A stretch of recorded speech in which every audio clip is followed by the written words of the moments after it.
Hello everyone, स्वागत है आपका मेरे चैनल एडिटोरियल रीडर में। अगर आप मेरे चैनल में नए हो तो मेरे चैनल को सब्सक्राइब जरूर करें। चलिए स्टार्ट करते हैं आज की वोकैब। आज की सबसे पहली वोकैब है टार्डीनेस। टार्डीनेस मीन्स होता है, जो एक नाउन है, इसका मीन्स होता है द क्वालिटी और स्टेट ऑफ बीइंग टार्डी और लेट। लेट होना, लेजीनेस होना, उसी को बोलते हैं टार्डीनेस। नेक्स्ट है स्टम्बल्ड अपॉन। स्टम्बल्ड अपॉन एक फ्रेजल वर्ब है। इसका मतलब टू फाइंड और discover something by chance and unexpectedly. कोई चीज़ आपको, कोई चीज़ पता लगी, कुछ चीज़ आप डिस्कवर कर रहे हो लेकिन अचानक से कोई चीज़ आपको पता चली, उसी को बोलते हैं स्टम्बल्ड अपॉन। नेक्स्ट है इन एक्सप्लिकेबली। ये एक एडवर्ब है। इसका मीन्स होता है in a way that can not be explain or accounted for. बिना किसी स्पष्टीकरण, मतलब कोई एक इस तरीके से कि आप उसको क्लियर नहीं कर पा रहे हो, स्पष्ट नहीं कर पा रहे हो या व्याख्या नहीं कर पा रहे हो आप उसकी। नेक्स्ट है ऑक्सटेंसिवली। ये एडवर्ब है। इसका मीन्स होता है एज अपीयर्स और स्टेट टू बी ट्रू। जैसा दिखाई दे रहा है, हो सकता है ट्रू हो, दो नॉट नेसेसरी। जरूरी नहीं है कि वो सही हो, मतलब आपको लग रहा हो लेकिन ज़रूरी नहीं है वो सही हो, मतलब जैसा आपको दिख रहा हो। नेक्स्ट है हैमस्ट्रिंग। ये एक वर्ब है। इसका मीन्स होता है मेक इनएफेक्टिव और पावरलेस। कोई चीज़ पे किसी चीज़ का इफेक्टिव मीन्स बिना कोई प्रभाव के, उस पर कोई इफेक्ट ही नहीं पड़ रहा है, और पावरलेस बिना पावर के। नेक्स्ट है मिसिव्स। मिसिव मीन्स होता है एन ऑफिशियल, फॉर्मल और लॉन्ग ऑर्डर। ये ऑफिशियल या फॉर्मल कोई लॉन्ग लेटर होते हैं, उसी को मिसिव्स बोलते हैं।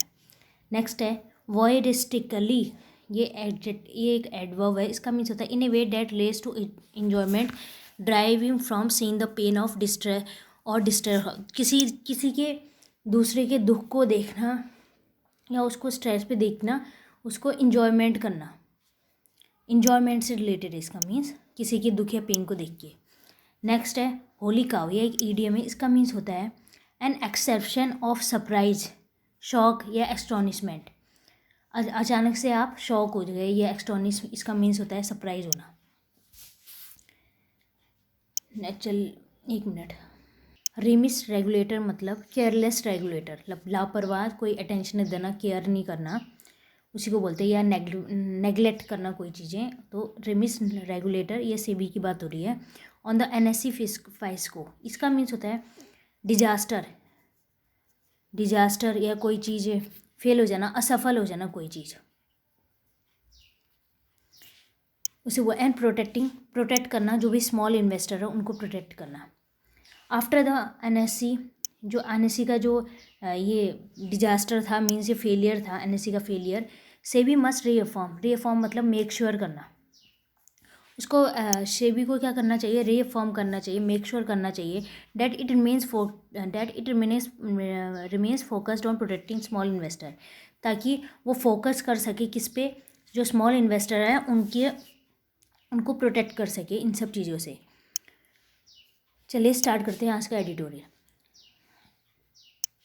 The securities and exchange board of India earlier this month passed a significant order relating to the country's largest stock and exchange।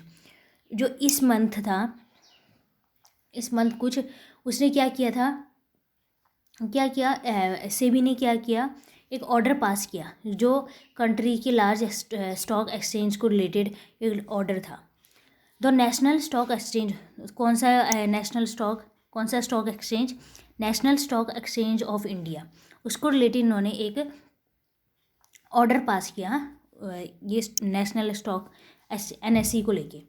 As the market regulator whose primary mandate is to protect the interest of investor in securities.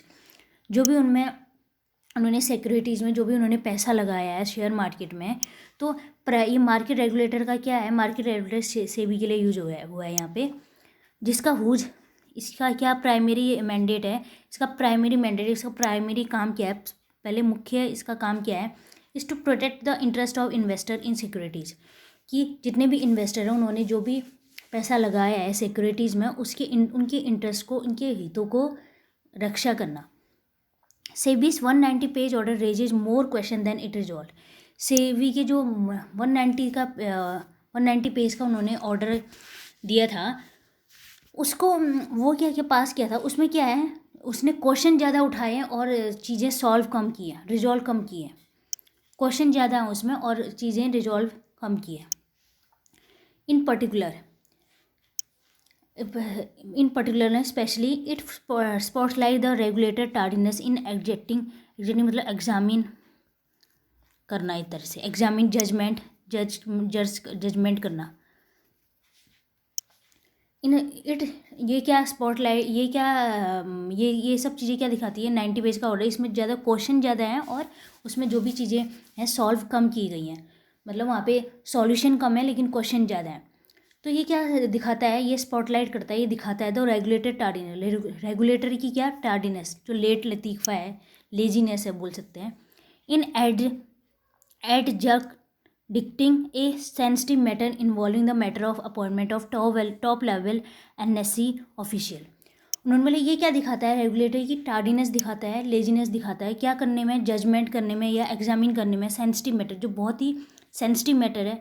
कौन सा matter है, involving the manner of appointment, कि किस तरीके से आपने किस manner से अपॉइंटमेंट किया, जो टॉप लेवल जो NSC के ऑफिशियल है उनका आपने अपॉइंटमेंट कैसे किया, उनको कैसे अपॉइंट कर दिया, उसको रिलेटेड ये काफ़ी इनका लेजीनेस दिखाता है। As well as the NSC official का जो अपॉइंटमेंट है उसको लेके तो लेजीनेस दिखाता है, और ये भी दिखाता है जो regulatory violation by then CEO and MD Chitra Ramakrishna in sharing confidential internal information with an unknown person. तो सेबी की क्या है, ये टार्डीनेस से लेट लतीफ़ा दिखाता है कि वो एग्जाम ने इतने सेंसिटिव मैटर को अच्छी तरीके से एग्जामिन नहीं कर पाया, जो किसको रिलेटेड था कि बड़े बड़े NSC टॉप लेवल के NSC को अपॉइंट किया गया, और जो CEO एंड MD थी उस टाइम चित्रा रामकृष्ण, जो किसकी थी, NSC की CEO एंड MD थी, उसने बहुत सारे रूल्स का वॉयलेशन किया, बहुत सारे अपने कॉन्फिडेंशियल जो इन्फॉर्मेशन है जो किसी को नहीं बतानी चाहिए, उन्होंने पता नहीं किसी अननोन पर्सन को बताया।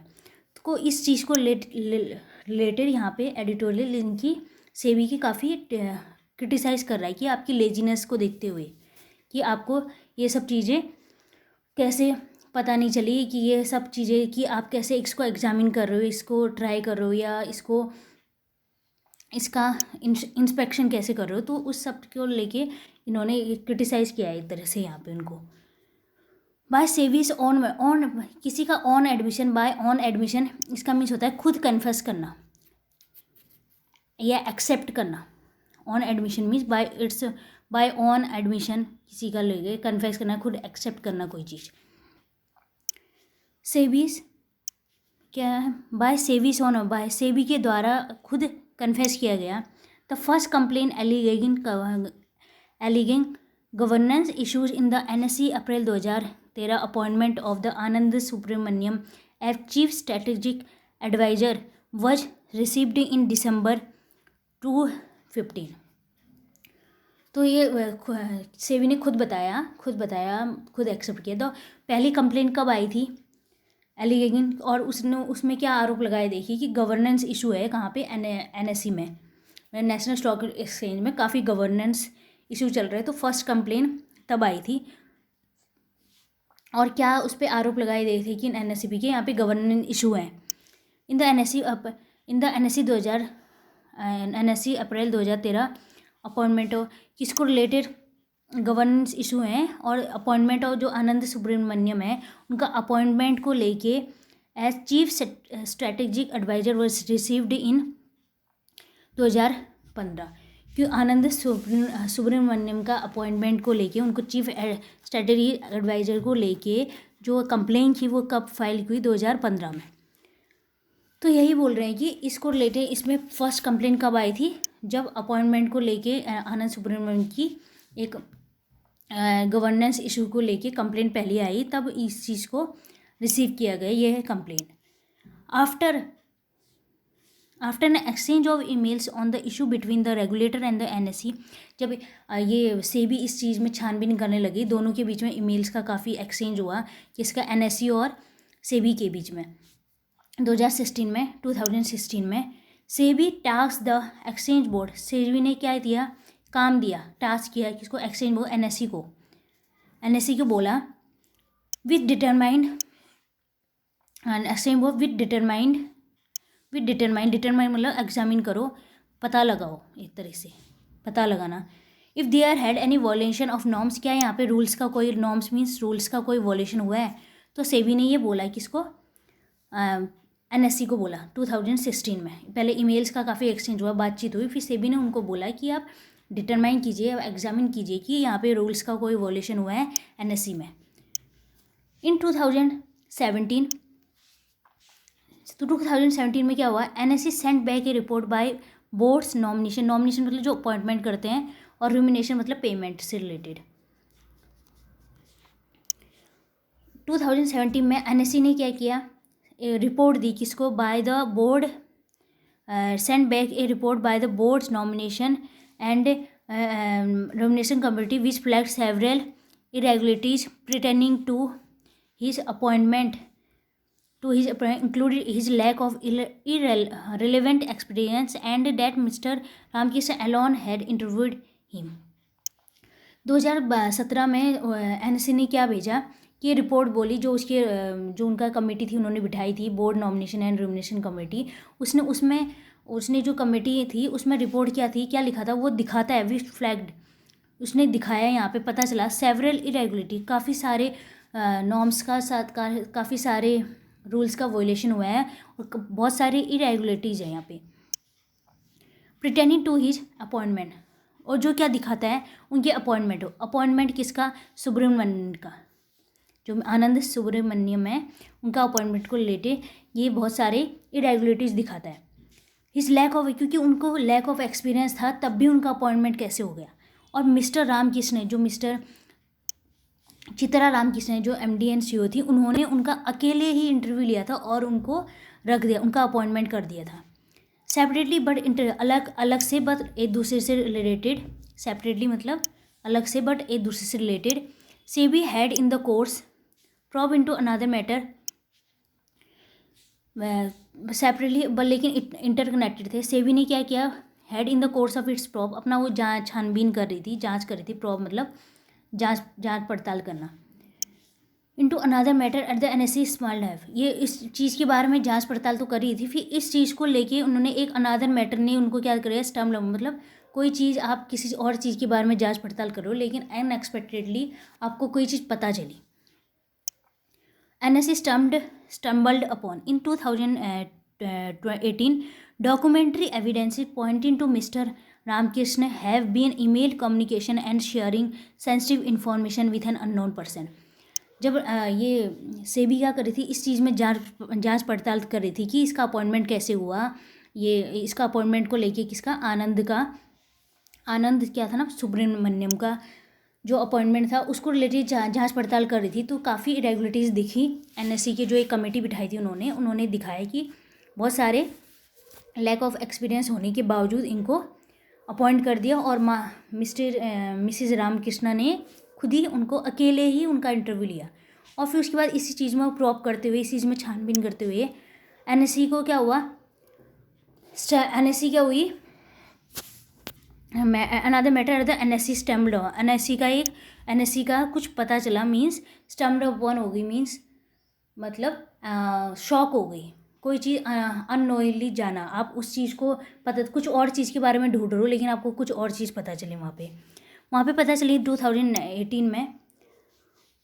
डॉक्यूमेंट्री एविडेंस, बहुत सारे ऐसे डॉक्यूमेंट्स मिले, एविडेंसेस मिले, बहुत सारे ऐसे सबूत मिले, डेट टू पॉइंटिंग टू, जो ये दिखाता है मिसेज रामकृष्णा, जो चित्रा रामकृष्णा थी, उन्होंने क्या किया, बहुत सारे ईमेल्स के थ्रू बातचीत हुई उनसे, उन्होंने बहुत सारे सेंसिटिव जो इन्फॉर्मेशन थी वो अननोन पर्सन से शेयर करती थी, वो मतलब यहाँ तक कि हर चीज़ कोई भी फैसले लेती थी उससे पूछ के ही लेती थी। तो ये इस चीज़ को लेके किसको, सेबी को पता चला। एक बार दोबारा पढ़ लेते हैं। 2013 में इसकी अपॉइंटमेंट आई थी, 2013 में एक कंप्लेन आई थी किसको लेके, आनंद सुब्रमण्यम को लेके कि बहुत सारे गवर्नेंस इश्यूज चल रहे हैं। जब इसको 2013 में इनका अपॉइंटमेंट हुआ था, तो 2015 में ये कंप्लेन आई थी, फाइल की गई, बहुत सारे, फिर इस पर सेबी ने छानबीन की, तो फिर एनएससी ने सेबी ने एनएससी को बोला कि आप एग्जामिन कीजिए, आप जांच पड़ताल कीजिए कि आपके वहाँ पे कोई रूल्स का वॉयलेशन हुआ है नहीं हुआ है। तो फिर 2017 में क्या हुआ, एनएससी ने रिपोर्ट दी और वहाँ पे पता चला कि बहुत सारे वॉयलेशन हुए हैं, बहुत सारे रूल्स का वॉयलेशन हो रहा है, बहुत सारे इरेगुलरिटीज चल रही हैं एनएससी में। किसको रिलेटेड कि अपॉइंटमेंट किसका रिलेटेड, आनंद सुब्रमण्यम का जो अपॉइंटमेंट हुआ था वो रिलेवेंट एक्सपीरियंस के बावजूद, मतलब उनको इतना एक्सपीरियंस था भी नहीं तब भी उनको अपॉइंट कर दिया गया।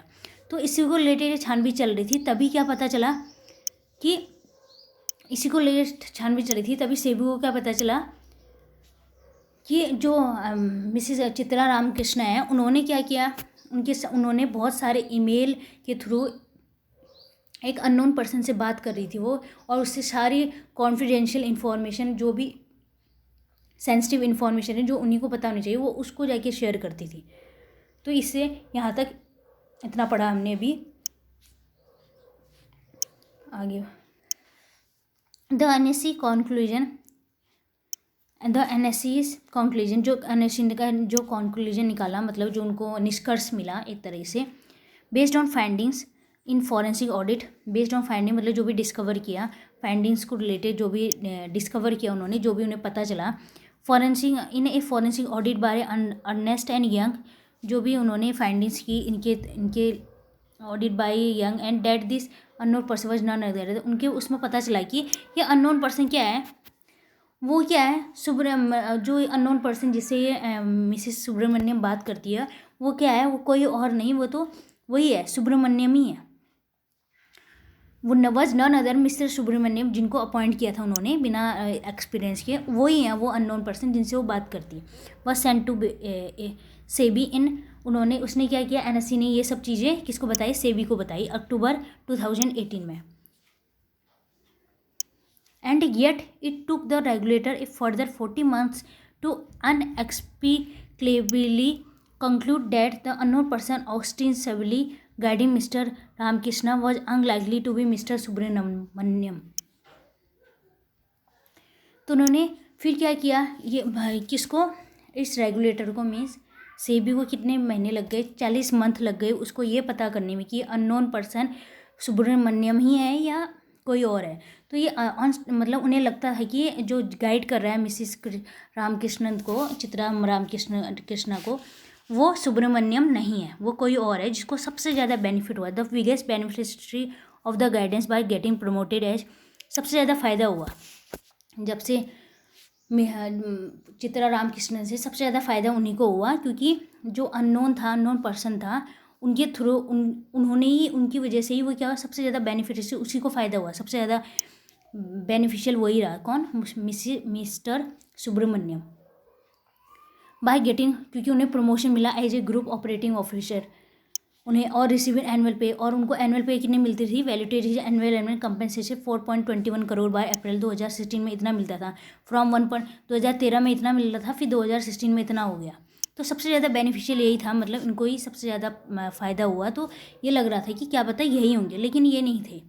तो इन्हें 40 मंथ लग गए इस रेगुलेटर को ये पता लगाने में कि ये वो नहीं थे जो इस अननोन पर्सन से बात करती हैं। To be sure, SEBI acknowledged that it was hamstrung by the NSE's dilatory approach in responding to its missives. तो उन्होंने बोला hamstrung, to be sure, SEBI ने क्या बोला, एक्नॉलेज किया, क्या बताया, डैट इट वॉज हैमस्ट्रंग मतलब पावरलेस है, इनफेक्टिव है, कि इट वॉज मतलब खुद वो इनफेक्टिव है, मतलब कुछ नहीं कर पाया, बाय द एनएससी डायलेटरी मतलब लेट करना, डायलेटरी मतलब कोई चीज़ का आप डायलेटरी अप्रोच मीन्स आप चीज़ों को लेट करना, कोई चीज़ लेट करना। Hamstrung by the NSC dilatory approach in responding to its missive, जो उसने लेटर भेजे थे, किसने, सेबी ने, उनको रिलेटेड जो भी जांच ये सब चल रही थी, तो उसको रिलेटेड जो भी लेटर भेजता था, तो उसने बोला हमारी कोई गलती नहीं है। वो ये कहना चाह रहा है कि ये सब किसका है, ये एनएससी का डायलेटरी अप्रोच है, वो जल्दी से हमारे लेटर्स का जवाब नहीं दे रहा था, ठीक है। हम पावरलेस थे, हम पावरलेस मीन्स इनफेक्टिव थे, हम कुछ नहीं कर पा रहे थे, क्योंकि एनएससी का डायलेटरी अप्रोच की वजह से, क्योंकि हमारे जो भी हमको लेटर भेज रहे थे, इस चीज़ को रिलेटेड पूछ रहे थे, जो भी पूछ रहे थे, वो जल्दी से जवाब नहीं दे रहे थे। एक तरह से वो अपना बचाव कर रहा है कि इनकी गलती है, हमारी कोई गलती नहीं है, ये तो हमें रिस्पॉन्ड ही नहीं कर रहे थे। That the board of market infrastructure institution charged with safeguarding the trust of millions of investors failed to exercise crucial oversight over the conduct of its CEO। जो ये board of market of infrastructure institution है, सेबी है, उसको क्या है charge भी, उसको क्या वो मिला है कि क्या उसको रिस्पॉन्सिबिलिटी है कि वो सेफ गार्ड करेगा, प्रोटेक्ट करेगा किसके, बहुत सारे इन्वेस्टर्स के ट्रस्ट ऑफ, मतलब बहुत सारे मिलियंस ऑफ इन्वेस्टर्स के ट्रस्ट को सेफ गार्ड करेगा। डिस्ट्रेसली बस fail to exercise crucial oversight over the conduct of its CEO part. लेकिन उसका क्या हुआ, वो फेल हो गया क्या करने में, ओवरसाइट मैंने देख रेख करने में कि उसके सीईओ क्या कर रहा है, क्या कंडक्ट कर रहा है, मीन्स वो कैसे काम कर रहा है, उस चीज़ को वो करने, ओवरसाइट करने में, उसको देखने में, उसको जांच पड़ताल, मतलब उसको नज़र रखने में ही फेल हो गया। CEO apart SEBI to hardly cover itself in glory. SEBI ने क्या कर लिया, उसने अपनी ग्लोरी क्या कर दी है, अपनी ग्लोरी क्या कर ली है, मुश्किल से ही कवर कर रहा है अपनी ग्लोरी। क्या, कौन, सेबी, क्योंकि बहुत सारे ऐसे इंसिडेंट्स हो गए। The regulator spills far too much ink in almost voyeuristically sharing the contents of emails exchanged between Mrs. Ramakrishna and her unknown guide, even as it concludes that it is unable to establish any specific loss caused to investor by the NSE and Mrs. Ramakrishna। Regulator ने क्या बोला, बहुत सारी ऐसी spills far too much ink, मतलब information ऐसी बताई is almost वॉयरिस्टिकली मतलब होता है किसी चीज़ को, किसी की इंजॉयमेंट करना, किसी चीज़ के पेन को देख के या उसको स्ट्रेस में देख के इंजॉयमेंट करना, उसको रिलेटेड है ये। तो उन्होंने इन्फॉर्मेशन क्या की, रेगुलेटर ने क्या किया, बताया। शेयरिंग द कंटेंट्स, उन्होंने शेयर किया उसके जो ईमेल्स जो भी एक्सचेंज हुए थे दोनों के बीच में, रामकृष्णा और उसके अननोन गाइड के बीच में, जो अननोन पर्सन था, तो उसको रिलेटेड जो भी ईमेल्स का एक्सचेंज चला था उसको रिलेटेड उन्होंने बताया। इवन एज इट कॉन्वर्सेशन, उनको उनके ईमेल्स को उसको शेयर किया और ये भी बताया, कंक्लूड किया, मतलब निष्कर्ष निकाला और ये पता चला उनको, इट ये सेबी के लिए आ रहा है, that it is unable to establish any specific loss cause to investor by the NSE and Mrs Ramakrishna. तो ये बोल रहा है कि रेगुलेटर जो सेबी है उसने क्या निष्कर्ष निकाला है कि जो भी ये शेयरिंग चली इन दोनों के बीच में, ईमेल्स का जो भी हुआ, उसमें कोई लॉस नहीं हुआ इन्वेस्टर का। तो एक तरह से सेबी अब खुद को बोल रहा है कि ये बचाने की कोशिश कर रहा है कि जो भी हम अनेबल हुए ये इस्टेब्लिश करने में कि कोई भी लॉस हुआ इन्वेस्टर को, कोई कारण नहीं था कि कोई लॉस हुआ उनको, कोई भी इन वजह से उनका कोई लॉस नहीं हुआ, इन्फॉर्मेशन एक्सचेंज करने से, किसी के अपॉइंटमेंट से कोई लॉस नहीं हुआ, किसका, इन्वेस्टर्स का, बाय द NSE के द्वारा या मिसेस रामकृष्ण के द्वारा कोई भी लॉस नहीं हुआ इन्वेस्टर्स का। द ऑनेस्ट भी होता है responsibility, the honest is on SEBI, responsibility किस पे है, सेबी पर है अब, टू रीअफॉर्म मतलब मेक श्योर करें that there are no holy cows in its regulatory regime, उनके जो रेगुलेटरी रिजाइम है उसमें कोई भी होली काउ ना हो, होली काउ मिलकर कोई भी शॉक सरप्राइजिंग चीज़ें ना हो। And it remains laser focused on protecting small investor, laser focused means ज़्यादा निगाहें रखना, और उनका फोकस क्या होना चाहिए, ज़्यादा से ज़्यादा फोकस क्या होना चाहिए, प्रोटेक्ट करें अपने स्मॉल इन्वेस्टर्स को, जो भी उनके इन्वेस्टर्स हैं, तो उनको प्रोटेक्ट करें इन सब चीज़ों से, और कोई भी ऐसा ना हो कि यहाँ पे कोई भी शॉक वाली चीज़ दोबारा ना हो, ये इसको सेबी को ये कंफर्म करना चाहिए, ये उसकी जिम्मेदारी है। तो ये चीज़ें आज के एडिटोरियल में यही था। अगर आपको एडिटोरियल अच्छा लगा तो कमेंट सेक्शन में ज़रूर बताएं। Thank you so much.